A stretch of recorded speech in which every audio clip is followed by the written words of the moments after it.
Hello, everyone, and welcome to the Doctors of Running podcast, where we, a group of doctors of physical therapy, discuss the art and science of running and the stuff that we put on our feet. Today at the roundtable, I have Dr. Matthew Klein with me, and I'll be hosting and basically interviewing him today. I'm Nathan Brown, and we get to take some time to discuss two studies that Matt has just submitted for publication. So we are going to give an update on his dissertation work, which pertains to masters runners and Achilles tendinopathy. So it's a very pertinent topic to in our way of understanding how we change as runners as we age.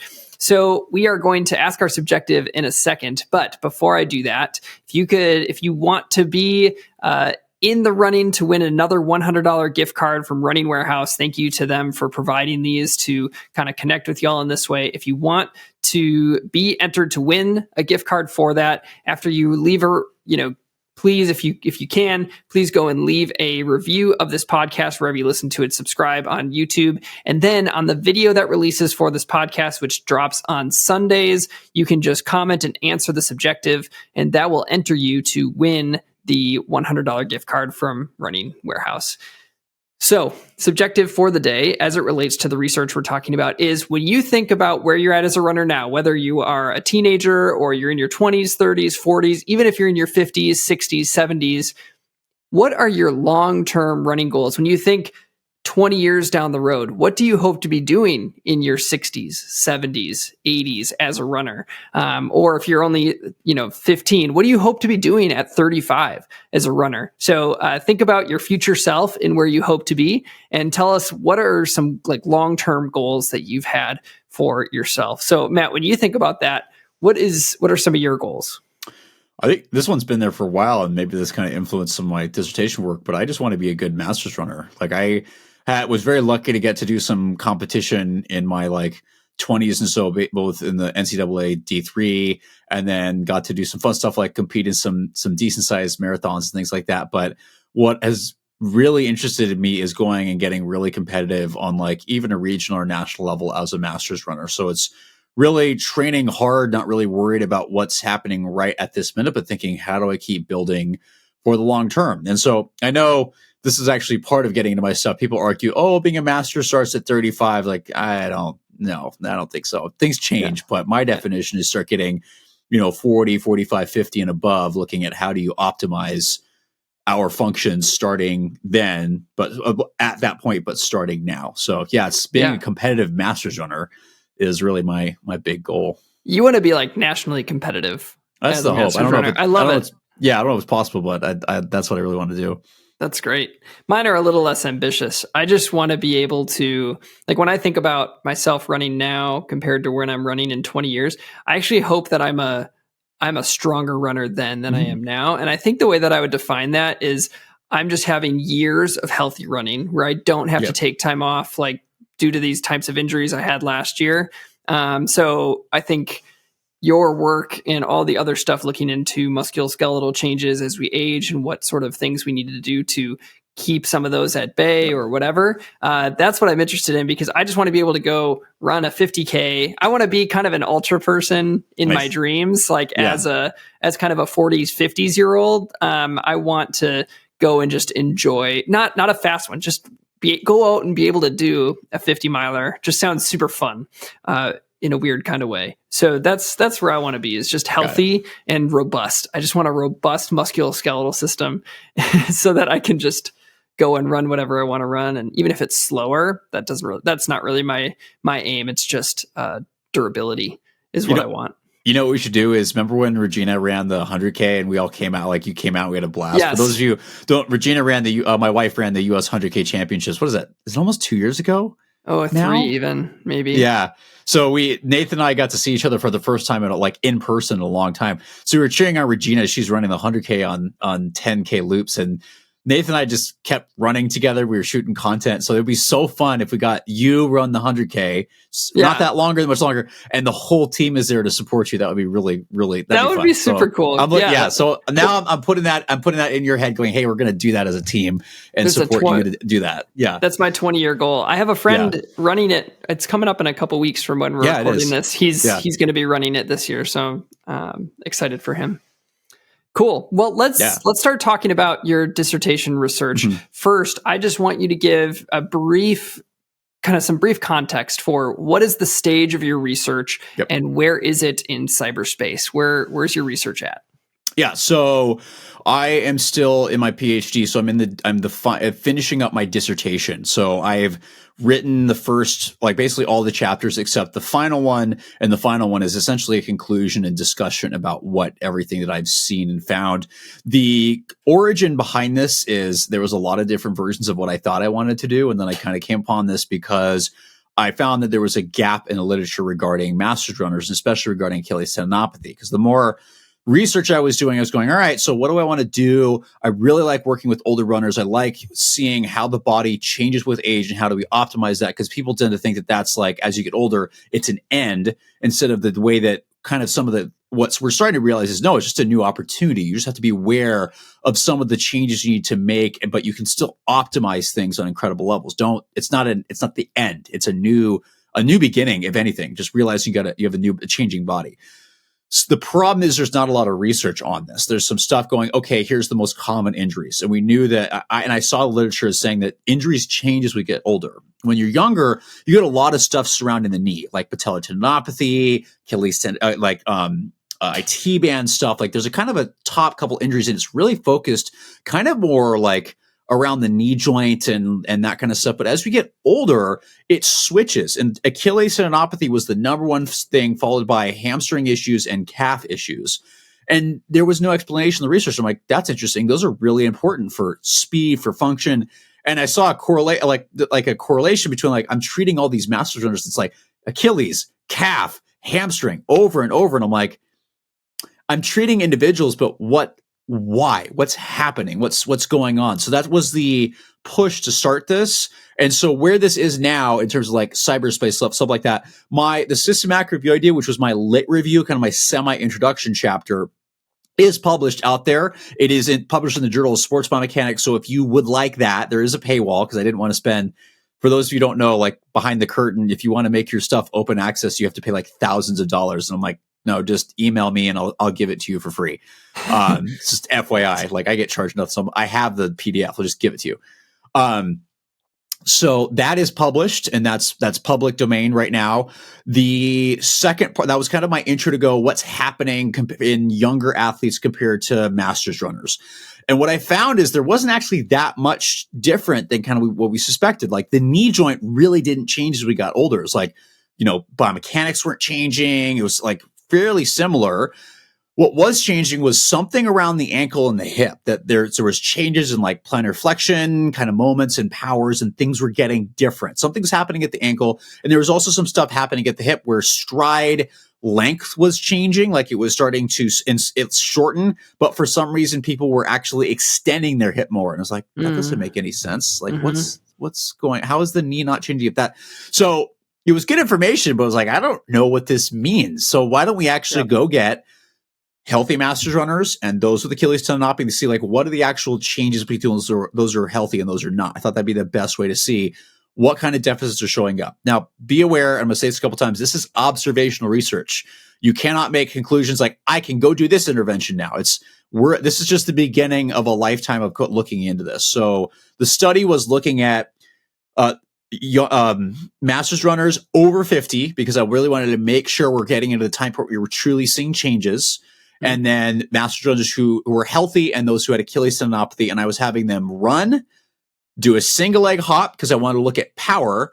And then I also put them on what's called an isokinetic dynamometer, which is the gold standard to test strength. And I was looking at the strength biomechanics of the hip and the ankle, specifically hip extensors and the ankle plantar flexors or calves throughout all this stuff. And so I've separated those into two studies. I have a ton more data that after PhD, I'm going to hopefully put some stuff together and have some more answers. But the two major studies was running versus the strength testing, and then the single leg hopping. Because I was going, what do running mechanics look like? And does that relate to their strength? And then single leg hopping, because I want to know, I suspect that power is playing a really big thing. And power is how quickly can you produce force? I was going, all right, I feel like there's going to be something there. So those are two studies that are both submitted to the Journal of Sports Biomechanics. One is with the editor and one's waiting the super long queue. process in the queue. Yeah. So both submitted Cool. though. Well, congrats. I know that's Thanks. a big process to just get things ready. And, Mhm. you know, for those who have gone through a dissertation process, you have experienced all of the iterations you get to go through. Yeah. You get a lot of helpful and critical feedback on your stuff. Like it's one of those things where you put your heart and soul into like really trying to curate and understand and interpret data. And then you get somebody who, whether it feels like it or not, lovingly says to you, "This sucks. Do it different." And then you have to like say, "Okay, this isn't me. This was me trying something, but my identity's not wrapped up in that. So let's go back." It's not supposed to be. It's not supposed to be, but it becomes because you spent thousands, hundreds of thousands of hours trying to write. This is it. This is the go. Nope, we're going to do another revision. This is version 20 of this. Yeah. Yeah. So. Again, just all that to say, congrats on getting there. And now I think what would be really interesting for us to do is to talk about those two different research questions you asked. And so if you could actually, before this, I just thought of this. So this is not a sponsor, by the way. But this shell, it's from Path Projects. It's the Graves PX shell. It's awesome. It's like a water resistant one. And I've gotten a number of runs in. It's been rainy around here. Well, we got like 6 inches. We were supposed to get 6 inches of snow, but it was much less than that. But it was a big snowy weekend. Anyway, but we've gotten a lot of rain too. This thing's dope. So good. Highly recommend. Again, not a sponsor. There's your little brain break. Now, going back in, because we're going to go deep into research and statistics and all this stuff. So can you bring us into that first study on running and the correlation between running and strength measures? And maybe just talk a little bit about what your research question was, and then kind of a little bit more about the methods. What did you measure? What equipment gave you that data, that kind of thing? And let me be careful because I made that mistake. I didn't necessarily correlate the running and the strength stuff. I mean, I did actually, but it's not part of the there's a ton of stuff that I calculated that I'll share that didn't end up getting in there because like it was not significant enough to actually be worth talking about at least. That's for those who don't know a lot of the research, there's tons of stuff out there that's not significant. They just don't tell you because unfortunately, a lot of times some of the feedback you get from journals and then your mentors learn this is like, well, if it's not significant, like try not to report it. And it's like, oh, well, I feel like that's still important, but that's off topic. So I did actually correlate it, which is a different story. It was just looking at the strength measures and submaximal running mechanics. And I want to clarify that, just going, these two groups have their shared similarity is that they both run. It would make sense to look at running. And my hypothesis was I suspect that there's going to be some differences in how much dorsiflexion they have, how much hip extension they have while running. And I expect to see different biomechanics. Like I expect to see different moments, which are like forces essentially that are generated by muscles at the hip and the ankle. I'm expecting them to be less at the hip and more at the ankle. I'm expecting those with Achilles tendinopathy to have less hip extensor strength and less calf strength because I think that that's going to put more stress on the Achilles tendon. So those are my hypotheses about going, all right, I'm expecting basically to see like less of everything up higher, especially when it comes to strength. But the one thing I'm expecting to see more of is increased moments or forces at the ankle because I think that's going to stress the Achilles more. So just to reiterate and make sure I'm understanding what you did, you're really comparing these two groups in both of these two observational areas. Yes. You're comparing the healthy and the Achilles tendinopathy group in their strength metrics, and you're also comparing them between each other with the running mechanics. And you thought that you would see less strength output in the Achilles tendinopathy group, and you also thought that you would see a difference in mechanics between the two groups, but you also thought that both groups would show increased workload at the ankle during running, or were you saying you thought you'd see it just in the Achilles tendinopathy group? In the Achilles tendinopathy group is what I thought. And again, again, how I did this is the running. I talked about how I measured its strength, which is pretty consistent. The gold standard for looking at strength is isokinetic dynamometers. You ever seen what's called a biodex or humac norm, where you kind of sit on the thing and you got the lever that kind of you have to push your limb back and forth? That's what I used. For the running biomechanics, we had a 3D motion capture system and force plates. So the runners would go across these force plates, and we'd also measure how they're moving, their max joint angles and things like that. Great. So tell us a little bit. Let's start on the strength side of things. How did those numbers shake out? What did you learn? So what I learned was there was actually no difference in ankle plantar flexion strength or calf strength between the groups. It was exactly the same, even across the board. Like, look, there was very little variability. It was fairly consistent by groups. It really wasn't that different. The hip strength values were were slightly less. It was still significant, so it was reportable, but it was less in the Achilles tendinopathy group. So they had less less hip extensor strength, but no differences in calf or plantar flexor strength. Okay. And did that surprise you?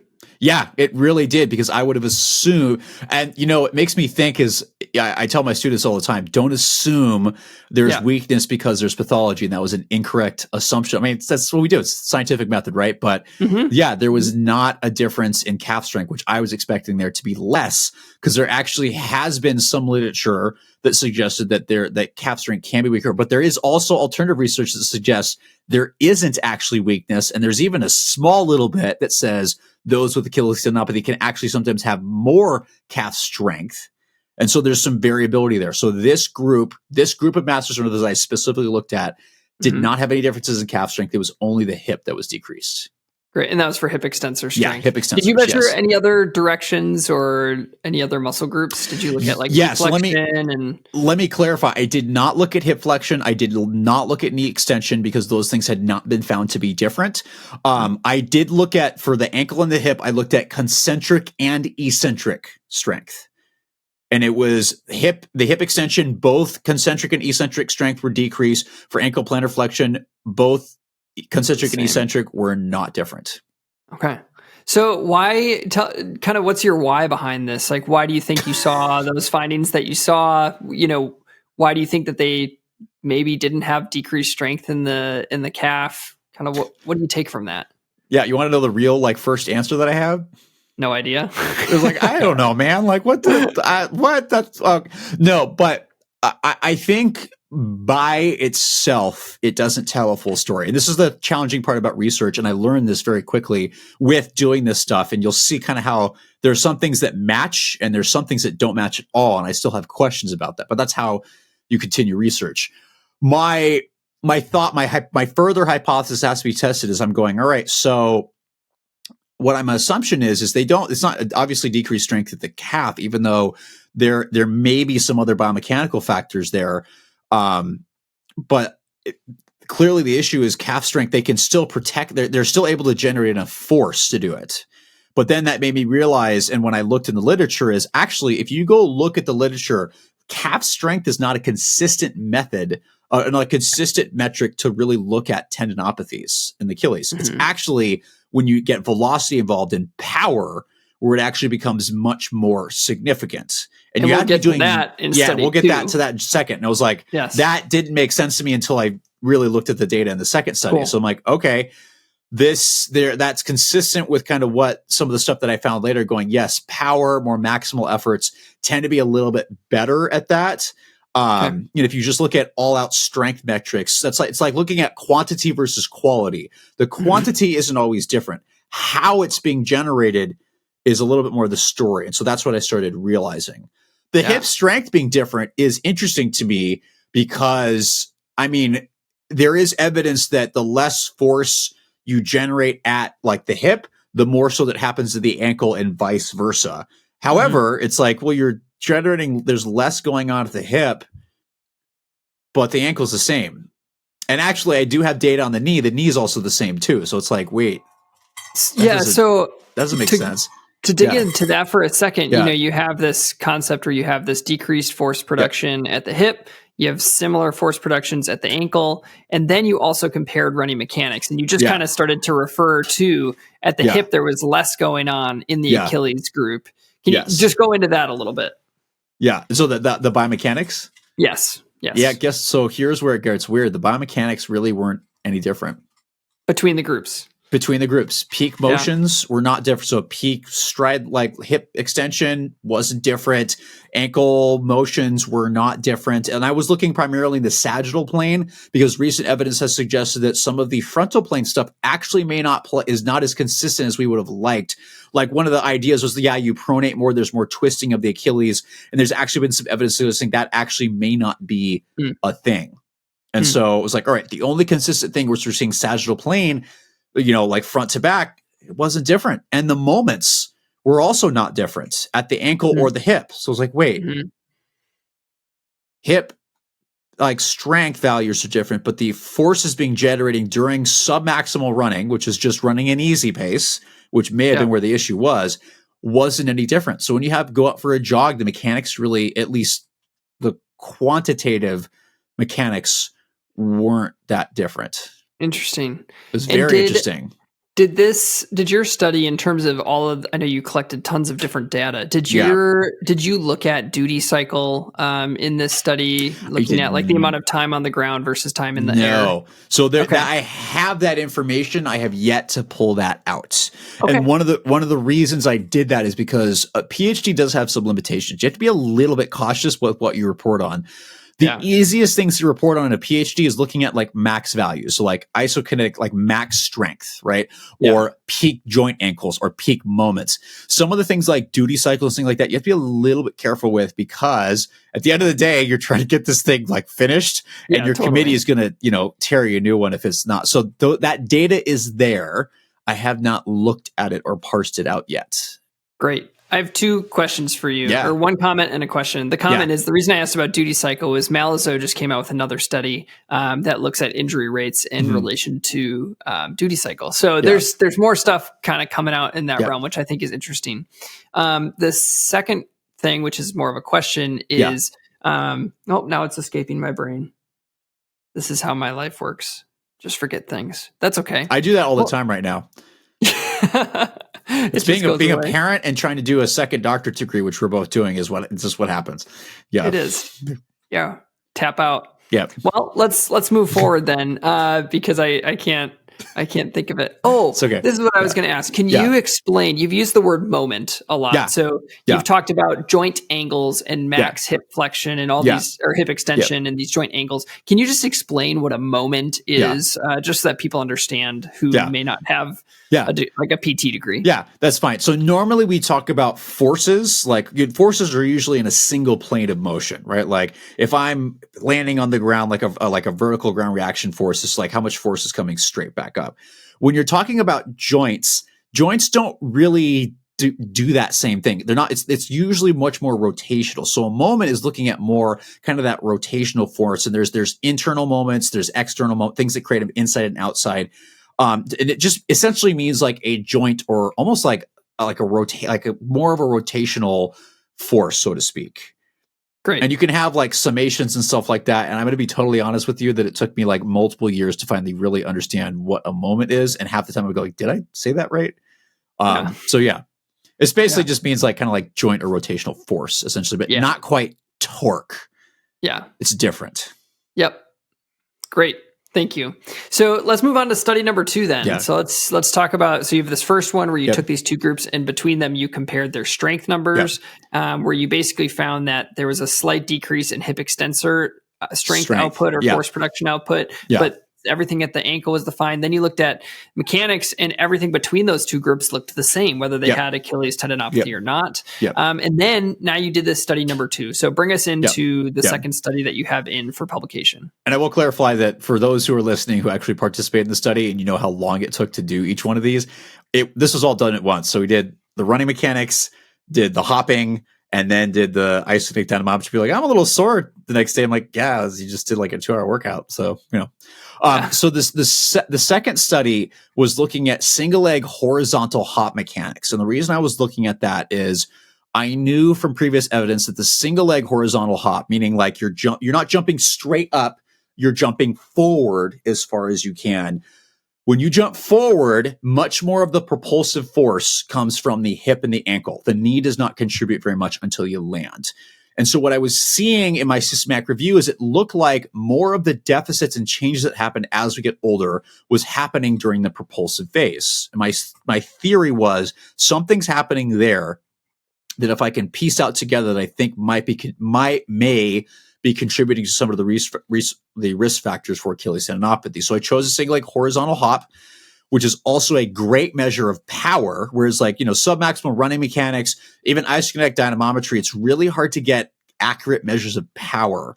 how fast somebody could generate force out of that stuff. So I thought this would be a great test to use because it's very well validated. It's clinically relevant. And I thought, great, let's do this. So I had the Masters runners stand on one force plate and hop as far as they could to another force plate and land, even though I wasn't actually looking at how they landed. That it just needed them to land safely. And was looking at how they propelled themselves off the plate. In single leg, correct? In single leg, yes. In single leg, great. Because that would be, I felt like most relevant to running mechanics. Totally. Yeah. So tell us a little bit about what you found with it then. Yeah.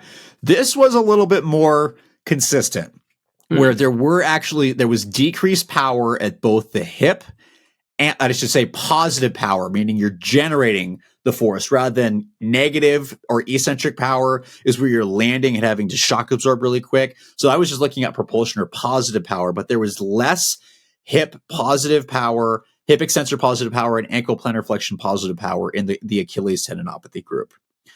I also still looked at those same moments, and there was decreased hip moments, but there was not decreased ankle moments.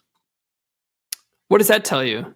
So what's interesting there is that power, when we typically calculate that from a biomechanics standpoint, you actually use some of the moments to calculate, you use some of the forces, right? So it's force, but then it's force in relationship to velocity. So I was looking at that going, well, at the ankle where this pathology is primarily happening, if the moment or the amount of force isn't different, the velocity has to be the thing that's different. Now, as I got called out for, I do have that data. I just have to pull it out correctly, but I haven't because there's only so much you can report on a study. But I highly suspect how quickly things were. If I look at velocity, that might be different. But that's interesting. It was both at the ankle and the hip. So the single leg hop study was much more in line with what I thought was going to happen. It just took a more truly maximal power test to pull this out. And what I realized looking back at the first study is I should have had them like sprint across the plate. But unfortunately, it was not a treadmill based. If people have done this before, sometimes you can do like biomechanics on a treadmill. At APU, we just have the force plates in the ground. So I did like only a couple meters for them to run across. So sprinting at that level has not been found to be very accurate. So I was kind of limited with that. Right. So I suspect I need to look at more maximal stuff. And I think this relates more because a lot of them, not all, but a lot of the masters that I'm working with, they're not running at submaximal efforts all the time, right? If you do that, maybe you don't get as injured. All of the people that I tested, regardless of their ability, were all people that still competed. And there were still people that, they go run easy one day and then they might have a workout, or if it's not structured, they go run fast one day for them and then run easy another day and kind of gets around. So it's like, well, if the submaximal running mechanics aren't different, and I have to be very careful with what I'm about to say because I didn't actually test maximal running mechanics, and there's no evidence that has ever linked hopping to running, right? Which is another study I might be working on. Please no one steal that. I have to be careful. My suspicion is that during normal submaximal efforts, you're not probably going to see as much stuff. But when you try to run faster or when you try to generate more maximal efforts, not necessarily running because we don't know that for sure, there's going to be differences, and that may potentially put the tendon more at risk because I suspect to really use the calf, you have to be able to absorb, so the calf will help the tendon optimally absorb energy, but then to release it, you actually have to move that thing fast enough to actually efficiently release it. And if you're not moving fast enough, I think that energy doesn't have anywhere to go, and you're going to end up working harder to push forwards. And that puts more stress to the tendon. At least that's my theory that I'm working on. Yeah, I think that's super interesting. And, I think you've already laid out the limitations of this sort of research. Yeah, observational. Can you just repeat that one more time in terms of what sort of conclusions can we draw from this, from the studies itself? I think I have some more practical questions for you based on how you conceptualize this, but that lies outside of the purview of the study itself. So can you just repeat kind of what are your conclusions with both of these studies? This is good practice for my dissertation defense. So the first study, the conclusions were that there are hip strength, maximal strength deficits at the hip, but not at the ankle. And that when running at submaximal paces, there's no difference between those who do and do not have Achilles tendon problems. So you cannot tell differences across the board looking at running mechanics in those who do and don't have this. The second study suggested that you can better visualize the deficits in those who have Achilles tendinopathy if you use a single leg hop test, a maximal test. And what you might find in this group is that there is decreased power at both the hip and the ankle, and there's decreased forces at the hip. What that necessarily means, we can postulate, but because this is an observational research meeting, we're just watching and taking in data. We're not doing an intervention. I cannot make a conclusion about what treatments need to be done. I cannot make any conclusion about, is this like, chicken or the egg kind of thing? That's like, did this come first, right? Or did the, I don't know that. And so one of the big question remains is, are these changes that happened after the pathology, or did they contribute before? We don't know. So we just know that this seems to be present at this time point.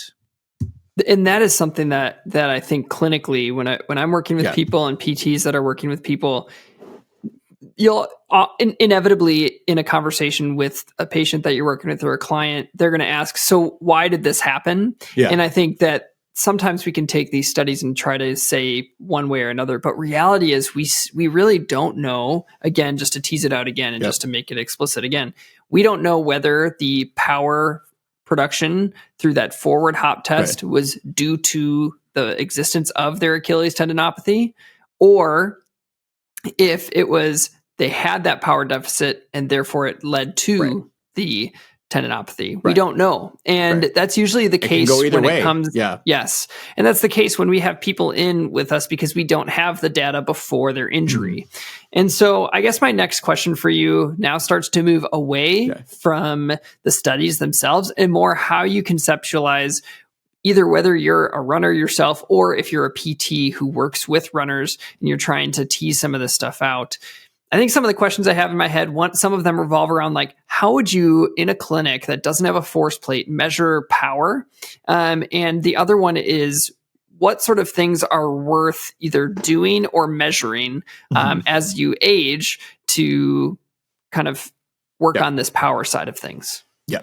So my answer for the first one about what clinically relevant tests do you think we can use? One of them is I don't know at this point. I mean, it's good still to do, but I wouldn't put as much emphasis on the running motion analysis, going, okay, that didn't seem the thing that really generated the biggest difference. Some people might have some things that contribute, and that's totally fine. But a lot of the things that I would be looking at in this population, the reason why I picked this was as you get older, one of the things we lose most significantly, unless you work on it, is power.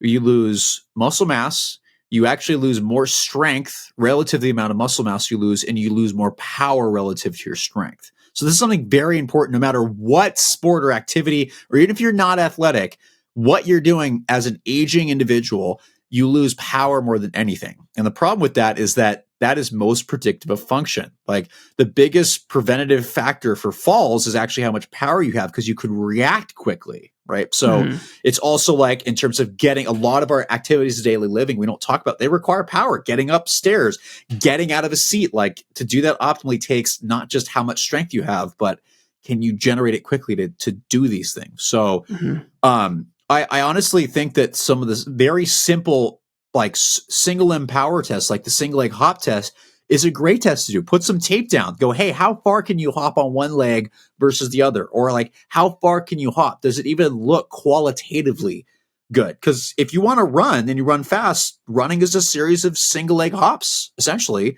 and you're having to generate force much faster than you were doing it while running or while walking. So you do need a level of power to do these activities. So I think some of the clinically relevant tests, like the physical performance test, so the single leg horizontal hop test, if that's not safe enough, doing some of the double limb jumps or things like that, which you just need a piece of tape and a tape measure to measure, are really good tests that I think are worth looking at.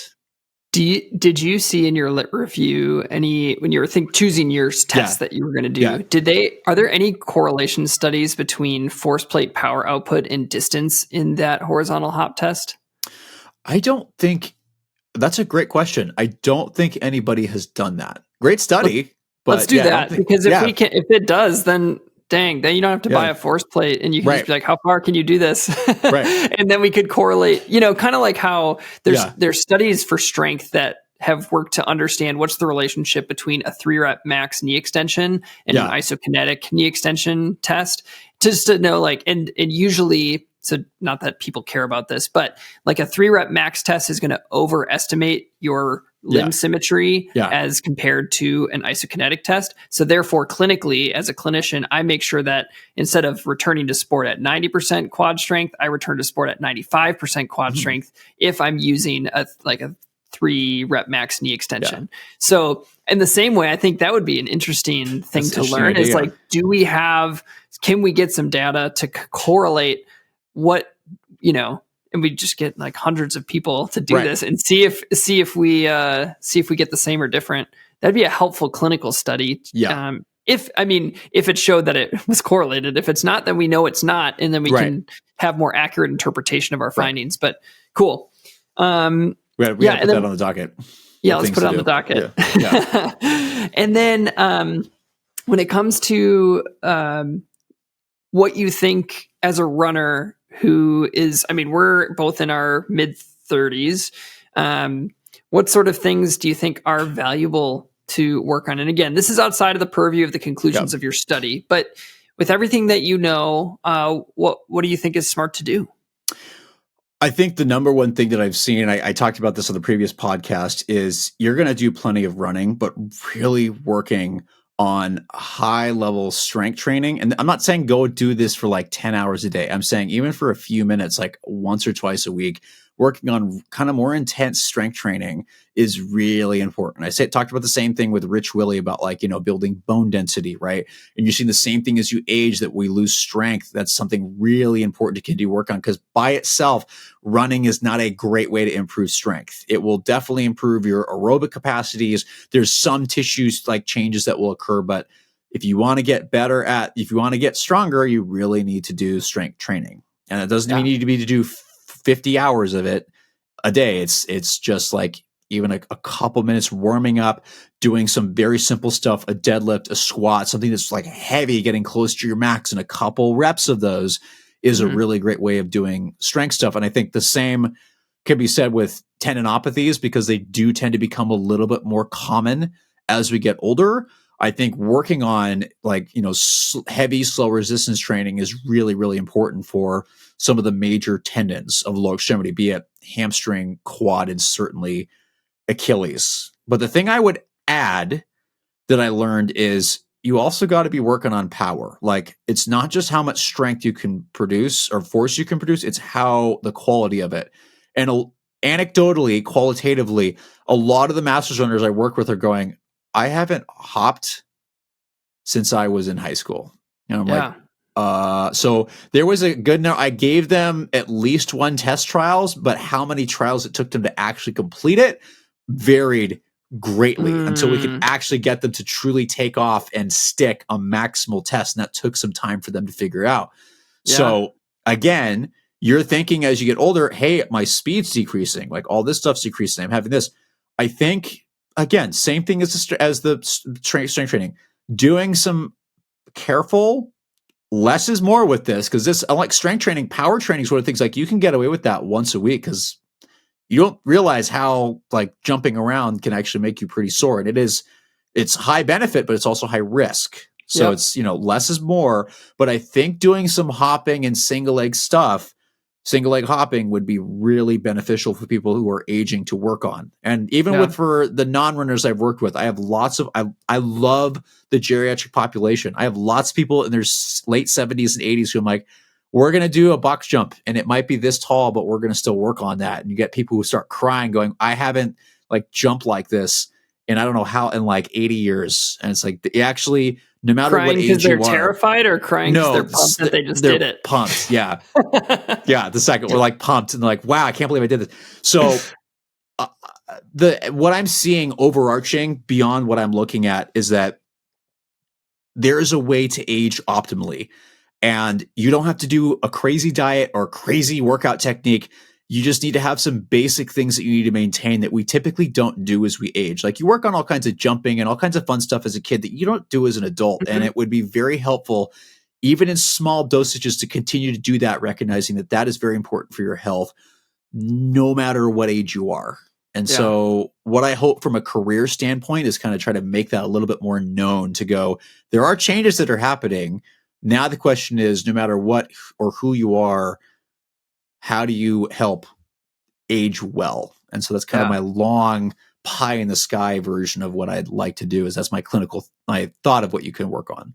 I think what could be fun is creating a library of a kind of progression of those two areas to like maximize or to age well with our musculoskeletal systems, and create that as like an opportunity for people to like, I don't know, like get in on learning how to do that smart in a, 16-week progression. Right. We should put that on our dream list for DOR to create something like that, and kind of operationalize some of this stuff that you're learning. And I think that could be super fun. Because there's been great evidence on those two things in terms of like strength training, reducing injuries, power training, improving performance. Like, imagine if 90% of runners because most people will do some kind of random stretching routine before they run. Like, imagine if they just had a very brief thing they did after their run with that, like injuries would decrease. I know it's odd for two physical therapists to go, how do we decrease the number of people that have to come see us? But we're very lucky to be in a preventative profession where we want you to be healthy. We want you to not need us, because that's part of living well and prevention. So that'd be really cool. Absolutely. So we have a pro bono clinic on campus, and one of the things that I have the privilege of doing with our students is we work with the cross country and track team and ROTC, and we bring them through a full running evaluation. So we do 3D analysis of their gait, and then we do a full strength assessment using handheld dynamometry. And then we do a functional movement assessment, and we do a mobility assessment. So we look at hip, knee, ankle strength, hip, knee, ankle mobility, running mechanics, and then we have some functional movements. One of our functional movements is a single leg forward hop, or the horizontal hop. The second, one of the other ones is a drop jump off of a box. And it's amazing that even college runners have a really hard time hopping. They run a lot, but they don't have that kind of like power, even though they're very, very fast. And these are, it's a D3 school, but these guys and gals are running very quickly. And jumping's hard. Jumping's really hard for them.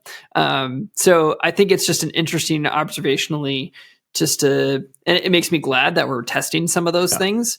And we'll have to keep chatting about how to best learn from all of the stuff that we're doing in that lab as well, because I think that there's a lot to be discovered. A lot of data there.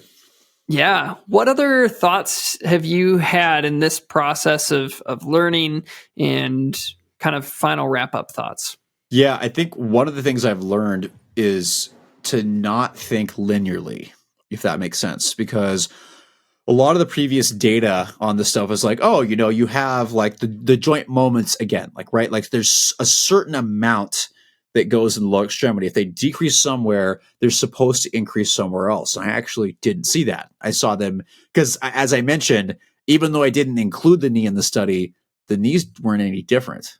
They were the same too. They had the same joint moments, the same all that. So I'm like, even during the hop, the power and moments weren't any different. And I was like, okay, so you're decreasing at the hip and the ankle. Where's that stuff going? The thing is that I realized is I need to go back, and I can probably figure this out, but I didn't actually measure exactly how far they hopped. But I think you can actually get that data. Right. So that would be a nice follow-up to do, because that's typically what you actually do with the single leg hop test. Yeah. Yeah. But you were getting but that's not what you were looking at. So that's biomechanical factors. So what I realized, there's a lot of different ways to look at this. And what you need to remember is you can't look linearly. Sometimes you have to look at multiple planes of information to think about this. It's like, okay, well, strength isn't different. The moments are different. What if we look at the quality of those measures? And if I've learned anything is I think, you have to go down a path. And so we teach our students, like, don't jump to the last, like, minute thing first. Clear out the big stuff, right? How do they move? What's their basic level of strength? If that's clear, then you can start going to what are the quality of those movements, right? So movement coordination. What's the quality of how you generate that force? How quickly you're doing it? How consistently you're doing it? And I think there's a lot of good stuff in that quality area that we're just beginning to learn that I'm super curious about, especially as we age, going, hey, like, how's that quality change? Because if we know how it changes, we have a better idea of how do we start designing interventions to see, can we address those? And can we start potentially slowing down some of those performance related changes that we see and start aging more optimally? And so it's some cool stuff, but honestly, way more questions than answers, which is exactly what this is supposed to do. So. Perfect. So here's my final question for you for the night. Just because this is the Doctors Running podcast, has any of this research and the study that you've been working on, has that changed how you consider shoe choice for people as we age? Yeah, it actually did. And there was actually a study done not too long ago on looking at masters runners and like the effect of super shoes. And I don't think they found that massive of a difference. But what made me think about this is knowing, okay, masters runners are typically losing power, and there's a group, obviously with Achilles tendinopathy, they're losing a greater amount. And it made me wonder about the use of super shoes in this population, because I know this is anecdotal, many people who are training full time in these shoes as masters runners like that. I feel great. I'm going to use this all the time. Some of them are healthy, some of them are not. And the great thing about these shoes is that, yes, they save your legs, right? They feel fun all the time. One of the challenges, though, is if there's an increased risk of pathology in this population, which I'm going to argue maybe there's a biomechanical reason and maybe there's not.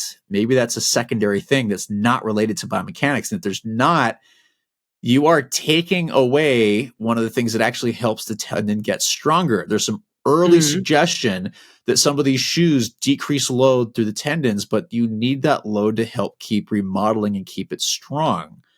So I would still highly suggest that even if you love these shoes, these are probably not something you should train in all the time, because you may or may not be putting yourself at risk for the tendons not being remodeled and loaded the way you need. I don't have any evidence behind that. That's purely, me putting things together and asking questions and going, but I wonder if maybe using these things all the time isn't the greatest idea. I mean, we've already talked about this in the younger population.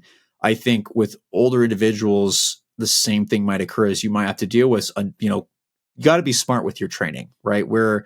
So that was what made me think about that and ask, like, okay, so I don't think the shoes are the priority in terms of treating this, but I think still being a little cautious with your shoe choice might be helpful. Although if you're somebody that maybe you've got this chronically, maybe a rocker shoe would be really good. Maybe that you need to decrease stress there, but you also have to realize that stress is what helps things remodel. Right. And so you being strategic with your choice is good, and maybe not trying to go, I can only do that. I'm only running in this shoe. It's like, where extremes don't generally work. It's much more kind of, there's a lot of minutia to it, understanding how and when to use things rather than yes or no. So that's kind of my air bubble thoughts on like, what do I think shoe wise? Fantastic. Ironically, one of the most common questions is talking about like, you're supposed to be like, it would take about 2 hours and we'd be talking about shoes half the time. Go, I like Doctors Running. Like, what do you think of this? Like, this is like, it's a great question. I don't know. Like, I'm not looking at that. So, but we can talk about it. Yep. Absolutely. Well, Matt, thanks again for sharing all of this, and congrats on the progress you've been making. It's a lot of work that you've put into it, and excited to hear. I mean, I'm excited that you're now at this point where you can go towards defense and you can get done with the PhD. And so congratulations there. We're all at DOR super proud of you and your progress.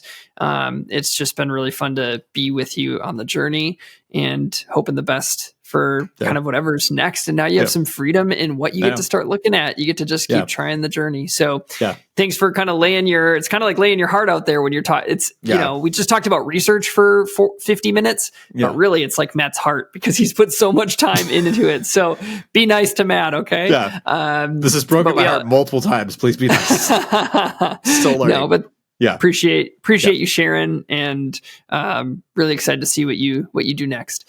If you want to keep following what we're doing at Doctors of Running, you can always check out our work at doctorsofrunning.com. You can also follow us on any of the social media platforms at Doctors of Running, and you can see all of the different types of shoe reviews that we put out, but also research reviews and things like that. So thanks for following up on us, following us with all of this. If you want to win the gift card, leave a review, head over to YouTube on Sunday and on when this releases on YouTube, if you're listening on the audio, and answer the subjective question. And we'll talk to y'all soon.